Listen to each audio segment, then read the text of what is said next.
Does the arrow not want to go forward? Did you put the USB in your computer? Oh, no. How about I just use a space bar if I got to stand right here, okay? So, when we think about infections in our beef herds, okay, three big things come into play, all right? And I certainly want us to think about this in terms of respiratory disease, because that's the most common thing that we deal with in our calves, but this is certainly true in calf scours and things like that. Big things that I want us to keep our minds on: viral agents, bacterial agents, and really the other catch-all is complicating factors. There's a whole lot in that bucket, okay, of complicating factors. Environmental, nutrition, immune status, so many of those things. So we're going to spend quite a bit of time today talking about vaccines and vaccine protocols, okay? That's where a lot of that viral agent prevention is going to play a huge role in our herd health programs, all right? So what I'm trying to tell you is that in a little while, Greg is going to solve all your problems, okay? Right? Greg. So I'm taking the burden off of you, Phil, you know, so. Greg, by the way, okay, came in this morning from Casper, okay? Lander, okay, is as of 10:15:30 this morning, is a brand new granddad. All right. Congratulations to Greg. And he's got cigars for everyone. So, right? Okay. Be sure and talk to Greg.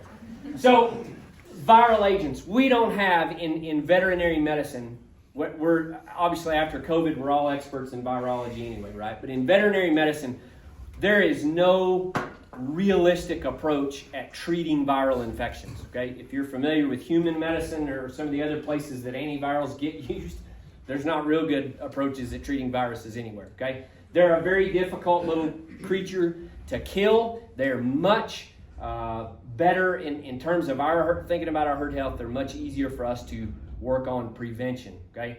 The immune system of the animal is where those viral invaders get most effectively taken care of, all right? Our complicating factors, like I said, we're going to talk about some of those things: environment, nutrition, some of that. So where is our focus? Our focus is on bacterial agents of infection, all right? So I get a lot of questions, okay? What should I treat this with? Okay, Doc, I've got this sort of problem in my herd. I've got this calf that's doing this. What should I treat with? Folks, number one, what I'm going to give you today is guidelines, okay? You're welcome to all of this stuff that I've got on here. We're going to name some drugs by brand name, but I'm not going to tell you that anywhere in this, here's my disclaimer, nowhere in this presentation is there a silver bullet, okay? Period, all right? There's not one. I'm going to give you some guidelines. I'm going to give you some suggestions and some things to think about, okay? And I kind of broke this into different phases of our animals' lives, okay? So, newborn to branding, what's our primary issue? Scours, right? Scouring calves. Probably secondary to that is respiratory issues. I know I look around the room and I see people that every year they call me and, hey, you know what, I got some pneumonia-looking calves, you know, in my young calves, all right? So, with those, we've got, in both of those categories, we've got viral agents that play a role. Absolutely, okay? There's bacterial, there's the complicating factors. I snuck in that parasitic, okay, in terms of scours, because there are a couple of exceptions in scours where we get a little bit more complex organism, like certain types of parasites that will cause scours. Just mention that to be complete on this, okay?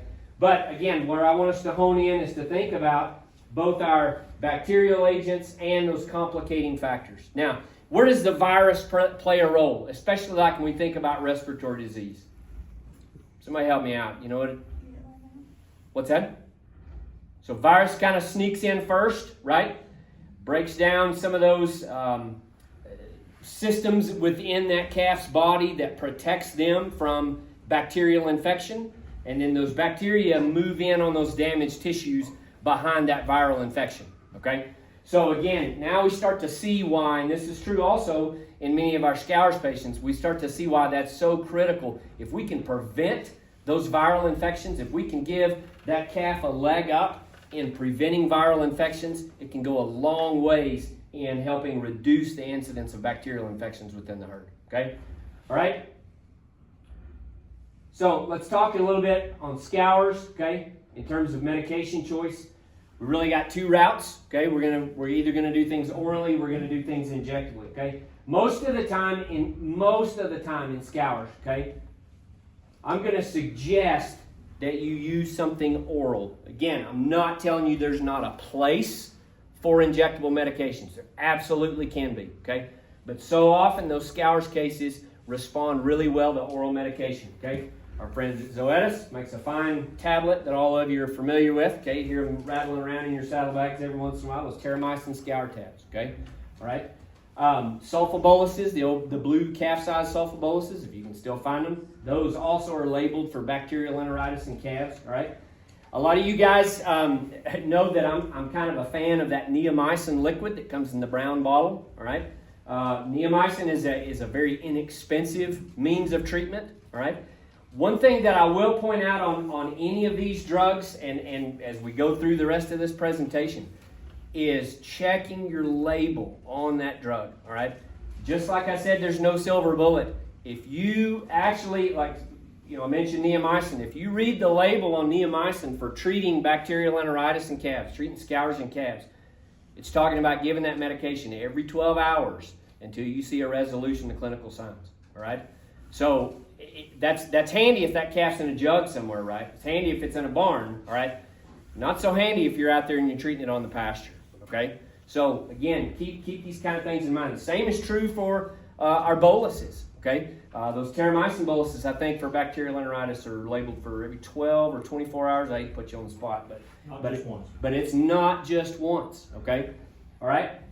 So I put penicillin question mark, and I did put that in oral. I hear that from some of you guys. I've always kind of been a little bit reluctant on that. And I actually am doing some reading and preparing for this. There is some work that's been done on penicillin being somewhat effective when given orally. I was always under the impression that it never made it through the abomasum and would get broken down. But there has been some evidence that's shown that oral penicillin may be of benefit, okay? I'm going to tell you that's not going to be the first thing that I reach for, but again, I get that question from some of you guys, and then I wanted to be sure we put it in here. And then I put this ELDU, okay, extra label drug use, right? We're going to talk about that some more later on here in a minute, but I put that here because I get a question every year, what about spectinomycin scour halt, okay? Anybody ever use that before? Familiar with that? The pink stuff in the little pump bottle, all right? I have people every year that want me to get some of that for them, all right? And it is not labeled for beef cattle. That is a pig drug.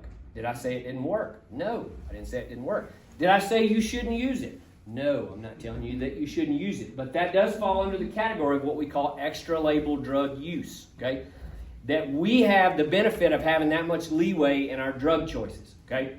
Now, what needs to happen with extra label drug use is a couple of really important things. One is we need to have some kind of documentation that nothing else works, okay? I didn't say that nothing else was easy.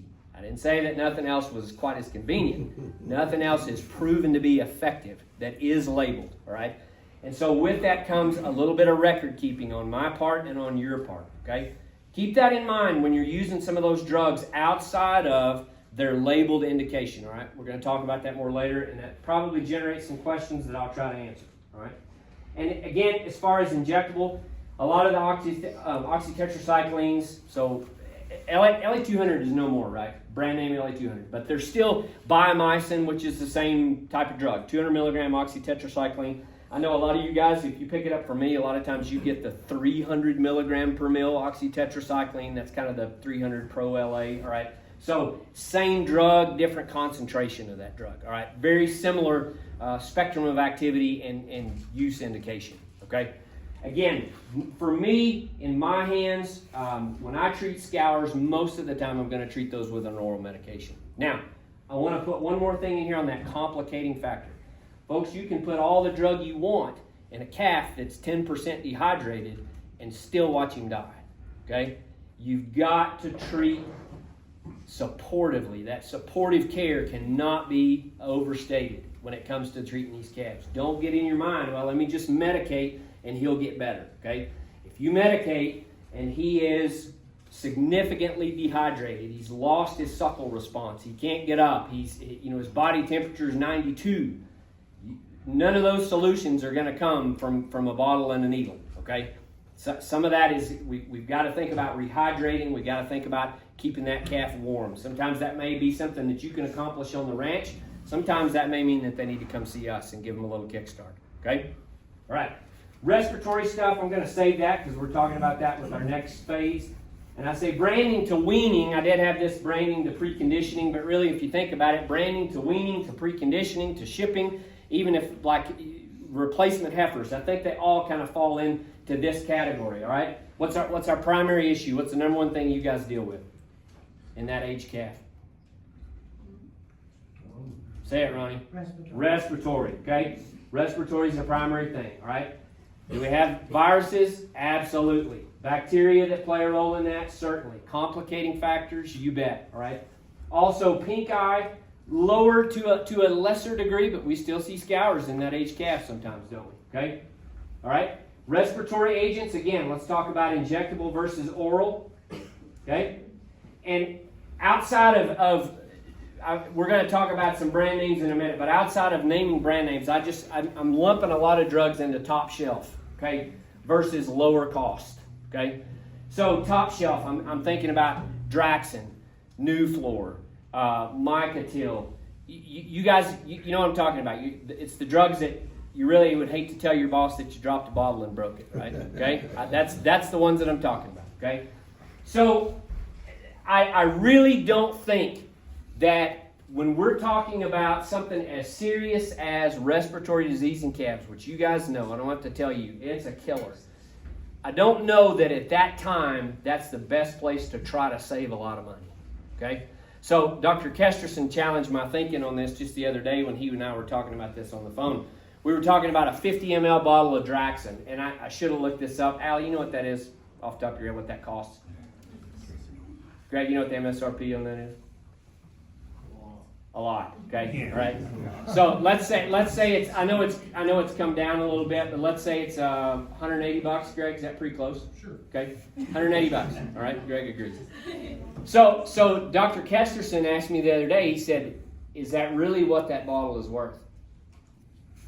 He would go on to say, and I think this came from one of your colleagues, maybe that bottle, if you treat 5 calves out of that bottle that are worth right now what, $1,800 a piece? Okay, somebody do the math on that. That bottle's worth a lot more than $200 in it.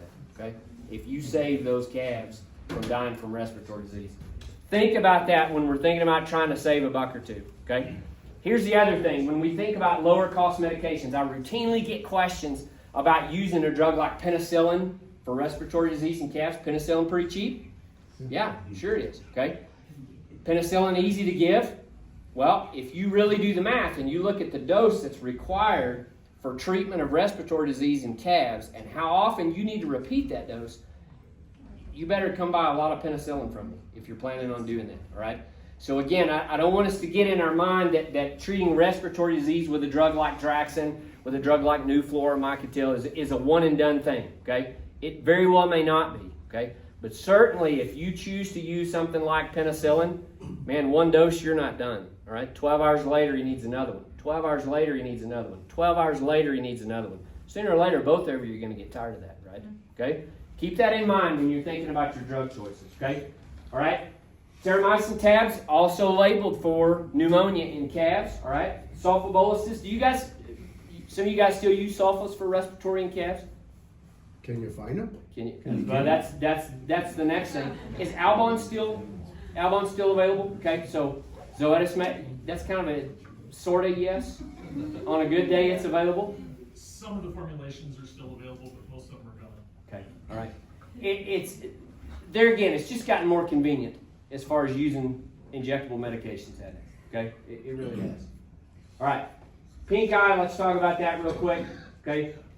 Injectable formulations, drugs like Draxxin, labeled for treatment of pink eye, tend to be very effective. Here's one of those complicating factors, folks. I had one of these not too long ago. I had a producer call. He was in a panic over this really nice calf. This was kind of a show prospect calf. And he brings his calf in, and he's like, man, this calf can't lose this eye. Okay, I don't know what's the matter with it. We've treated, can't get this thing better. We got in behind its eyelid, and there's a big, long piece of cheatgrass that was stuck in there. Okay, all right? I don't care what kind of medication you're using. None of them are labeled for cheatgrass. Okay, all right? So get in those eyes and look.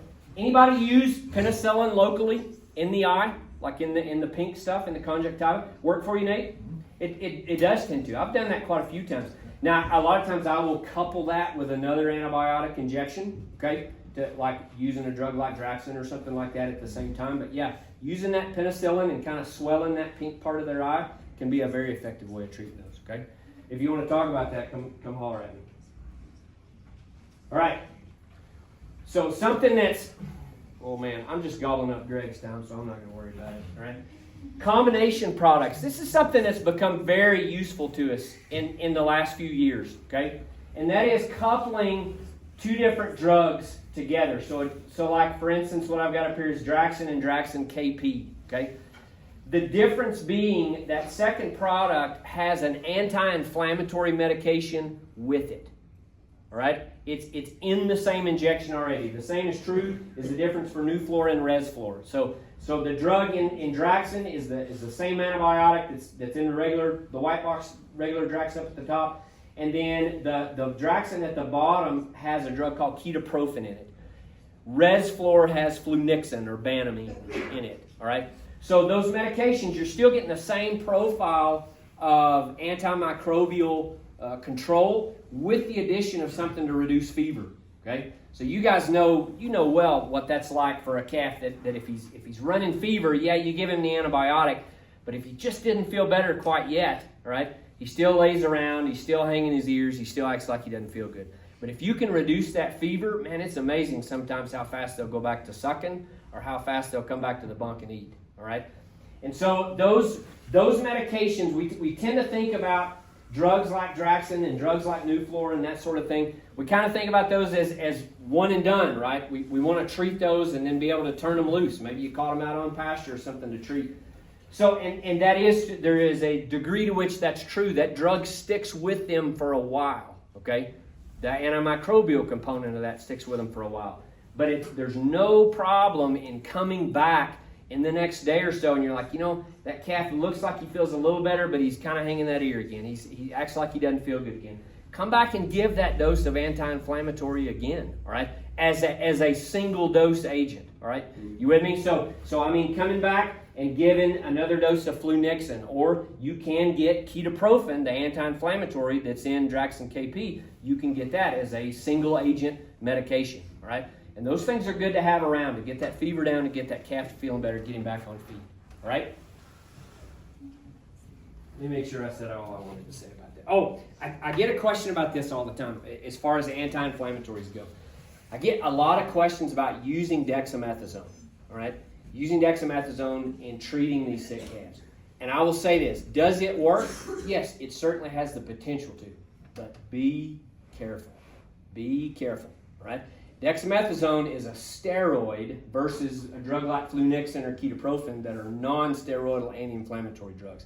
So the non-steroidals are like you and I take, we got a fever and we take a Tylenol, we take a ibuprofen, something like that, right? Dexamethasone is more like if anybody in here had to take prednisone for any reason. That's kind of that same class of drug.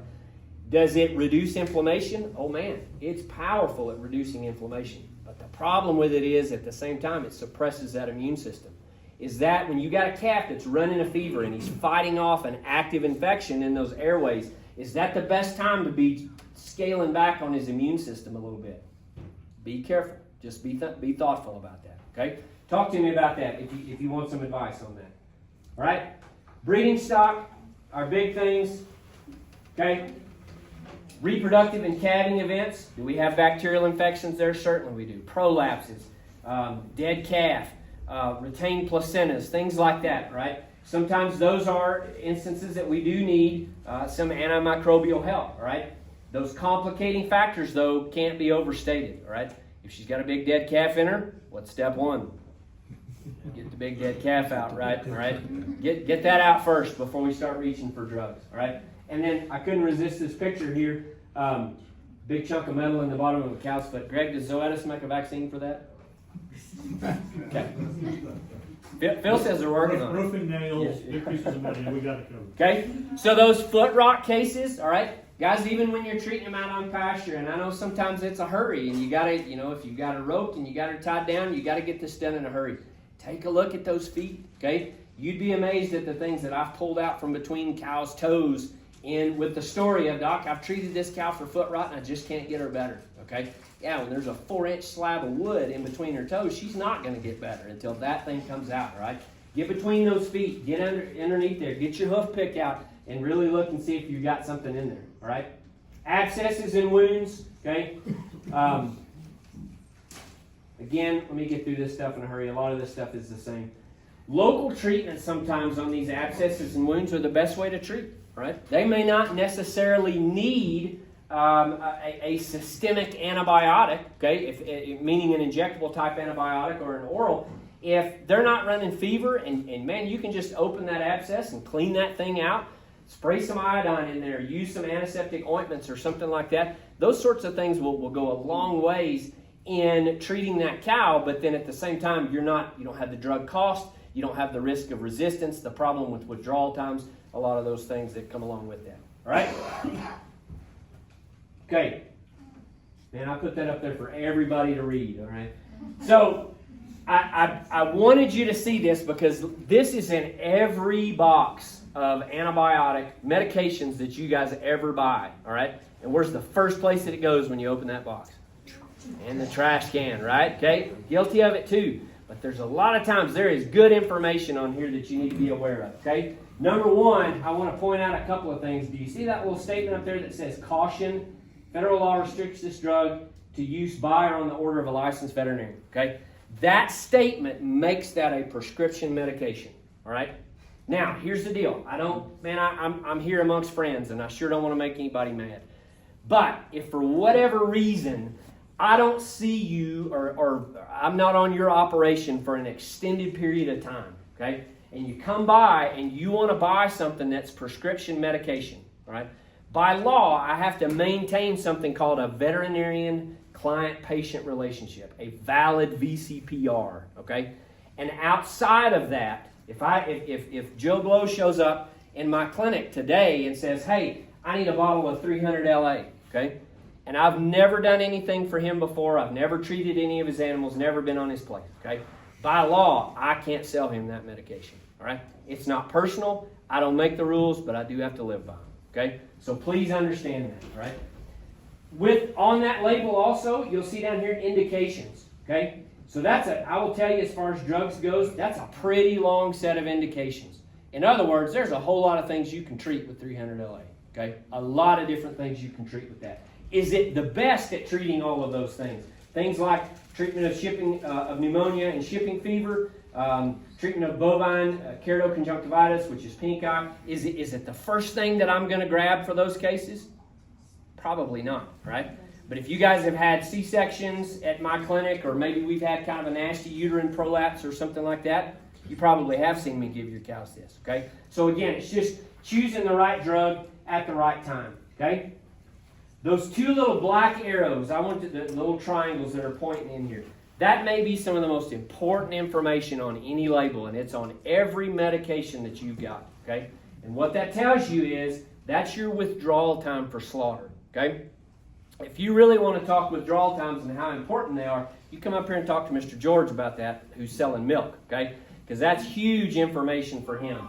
But it's big for us too, folks, in the beef business, I'm telling you, all right? Because there is going to be, over time, there's going to be more and more testing for what are called violative residues, all right, in meat. And if they mean business when it says discontinue treatment at least 28 days prior to slaughter of cattle and swine, okay? So if we've got we got a foot rot cow and we treat her and, you give her a dose of 300 LA and 2 weeks later, man, she's just not any better, I'm taking her to the sale barn, okay? What's probably going to happen to that old lame open cow within the next 72 hours? She's going to slaughter, okay? She's going to slaughter. And that meat that still has that violative residue of that drug is going out for public consumption, okay? And it's in instances, it's going to be tested depending on where she goes, okay? And there are cases where those whole carcasses can be condemned because of violative residue levels of drugs within that carcass, right? If it comes back to you, I'm sorry. If it comes back to me, I'm going to be really mad at you. But the fact is, it's bad for all of us. It's bad for all of us in the beef business when that happens, okay? Because it's not good for, certainly we all know that there are those that are against what we're doing wholeheartedly, and this is fuel for their fire, okay? That we're irresponsible, that we're not taking care of our animals like we should, okay? The other thing is, it's things like that, problems like that, that can lead to antibacterial resistance, not just within our herds, but sometimes within people too, okay?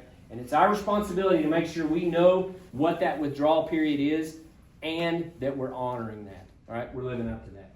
One other thing I'll mention on here is storage, okay? Store at control room temperature, 68 to 77 degrees, okay? Excursions permitted, 59 to 86, okay? Anybody's LA 300 ever get any colder than that? No. Okay, all right. That's on there for a reason, and so is that next sentence. Protect from freezing, okay? There are some antibiotics out there, and I'll tell you the one that comes to mind that I've always heard about is Baytril. If you use Baytril is not to be frozen. And if it's, I've been told, you guys help me out with this, I hope I'm not talking, Phil's already nodding his head. If it freezes, you might as well chunk it. It's no good anymore, all right?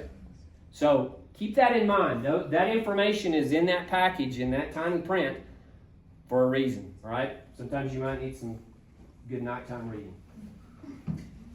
Okay? So here's a label from Exceed, all right? Back to those thoughts about extra label drug use, okay? You'll notice that up there in the bold at the top where it says sterile suspension, sub-Q injection in the posterior aspect of the ear where it attaches to the head. Anybody used Exceed? Okay, some of you guys have, okay?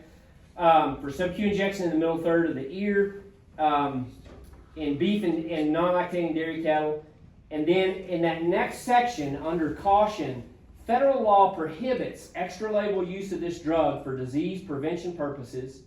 So there's reason number one. At unapproved doses, so in other words, I'm going to give twice as much or half as much as the bottle says, okay? Frequencies, duration, or routes of administration, okay? Folks, that's serious business on that label. That comes back to whoever is giving that injection. You are agreeing by purchasing that product and using it that you're going to live by that label. And that label says don't just stick it sub-Q wherever, okay? It's got a place that it has to go. It also has a frequency and an approved dose that it needs to be given at, all right? That's our responsibility to make sure that we're doing that right. Okay? Real quick, here are drugs that there is no approved use in food animals, okay? All right? And I want to point a few things out to you about that. So number one is fluoroquinolones. There's one exception to that. We do have a fluoroquinolone drug that we do use. I mentioned it a minute ago. It's Baytril, okay? But Baytril has a very strict label on it that says this is the way you use it and there's no diverting from that, right? It is a very narrow margin of, there is no margin of error, okay? You give it at this dose for this reason, period, okay? All right? The second thing, and I get questions about this, medicated feeds. Medicated feeds got a lot more difficult after the VFD anyway, didn't they? After the VFD rule. Some of you are still using it. I still get questions sometimes about medicated mineral and that sort of thing. It's still doable, but there is no use of those medications outside of the way that they're labeled, period. All right? I get questions every year during calving with scouring calves about using a drug called metronidazole or flagyl. Folks, that is off limits, okay? Period. You shouldn't even have it on your place, okay, if you're treating beef cattle, all right? Metronidazole is not approved for use, and there is no approved extra label use of that drug in food-producing animals, okay? Period. This is the serious list, okay? And the last thing I want to point out is nitrofurazone, okay? You remember nitrofurazone looks like like lemon pie filling, okay? Some of you guys may still use that on your horses. If you do, we'll talk, okay? All right? But I'll say this too. Anybody still have those NFZ puffers that you treat pink eyes with, okay? All right? No allowable extra label use. If you look up the rules on nitrofurazone, you might as well take those NFC puffers and chunk them in the trash, okay? They're gone. You're done with them, okay? All right? All right. Last few thoughts, okay? Here's one. Phil, you've never heard this before. I'm sure you've never heard this. Doc, I treated her with this drug on Tuesday, and she didn't get better. So I treated her again on Thursday with this drug, and she was better that night. So which drug had to work? What's our mind tell us? It had to be that second one, right? I mean, I gave it to her that morning, and by that night she felt better, all right? Folks, these drugs that we're using, as good as they are, they're not instant. They're not instant, all right? Give them time to work. Give them some time to work, okay? All right? Be honest about what they weigh. I give some of you guys the stink eye every year when we're preg checking, and you're like, what do you want me to set this pour on for? Oh, set it for 1,100 pounds. And I look at that, pen full of 1,400-pound cows over there, okay?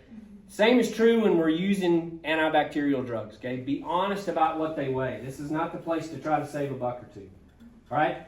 Record keeping. This was a phrase, a saying that I picked up. I think this is one of my vet school professors, that a note jotted on the back of a snuff can lid is better than a good memory any day, okay? All right? Record keeping is huge, okay? Because I look around the room and I know conversations that I've had with some of you that I've got folks that say, man, this drug over here just hasn't worked for me in treating foot rot in my cows, but this one, I love this one. It really works. Man, that's fantastic, and I'm not going to tell you to change, all right? If that's working and it has consistently worked, keep using it by all means, all right? But how do you know that that's the drug that's working? Well, hopefully at some point you wrote it down, okay? Maybe you got a better memory than I do. So, hey, I'm even going to help you out a little bit today. We got some calving books, okay, that are back here in the back. There's enough for everybody. This is a great place to write down that, on January, what is today, 13th? Okay. January 13th, that I treated cow number 1, 2, 3, 4. She had foot rot, and I gave her, 12 cc's of Draxxin. And, 2 days later, I go back and look, hey, she's not limping. Hey, that swelling's down. I'm going to keep using that one. I'm going to see if that one keeps working for me, all right? Writing those things down and keeping a record of it can be very, very helpful for us, okay? All right. I'm going to yes, sir. Talk just for a minute about the withdrawal being developed in healthy cattle versus sick cattle. Good point. So kind of like, all right, you know how like when you go look at buying a new pickup, and on that little sticker that they've got stuck on the window, it's going to have your fuel economy, right? Okay? That here in this new 1-ton diesel pickup, that it's going to get 27 miles per gallon on the highway. I may be exaggerating a little bit. Has anybody ever gotten the mileage that sticker says you're supposed to get? Maybe if you're going downhill with it in neutral and the wind's blowing behind you or whatever, you might get that kind of mileage. Okay. What do they base that on? They base that on the best possible circumstances. All right, is where they're getting those fuel mileage. So the same is true when we think about how these animals excrete these drugs and get rid of them. It's under the best possible circumstances. When we've got a sick calf, okay, like Dr. Kesterson's bringing out, we've got a sick calf that maybe they're dehydrated, they're immune suppressed. With that comes a cascade of events that can do things like change the way their blood flows, okay, in their small capillary beds and things like that. And so it is possible that in those debilitated animals, we're still not getting rid of that drug quite as fast as we think we are, especially when that number is based on a best case scenario. That's kind of what you're getting at, isn't it? Okay, all right? So be thinking about those things too. Just that if you got it written down on your calendar, man, today's the 28th day and I'm going to the sale barn with that cow, okay, all right? Maybe, okay? Pay attention to those things and don't just get locked into thinking that we're just in such a precise window, okay? All right? Anything else? I'll be around.